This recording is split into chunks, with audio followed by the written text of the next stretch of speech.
హృదయానికి సున్నతి జరగాలి.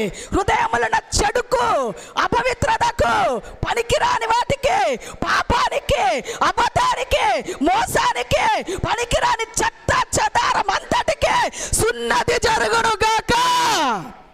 వాడిగల ఖడ్గం, వాడిగల రాయి దేనికి సాదృశ్యం? వాక్యానికి సాదృశ్యం. ఆ వాడిగల రాయిని ఎద్దకు వస్తూ ఉండగానే హృదయములున్న చెత్త చెదారం అంతటికి సున్నతి జరుగునుగాక. ఎప్పుడు? ఎవరు యోసేపు ఎదుట నిలబడగలుగుతారు?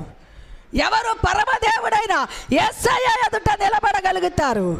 ఆ రోజు శరీర సంబంధమైన సున్నతిని బట్టి ఇప్పుడు నీవు నాకు రక్త సంబంధమైన పెనిమిటి అని సిపోరా తన భర్తతో చెప్పినట్టుగా, దేవుని బిడలారా, నీవు నేను ఆ రోజు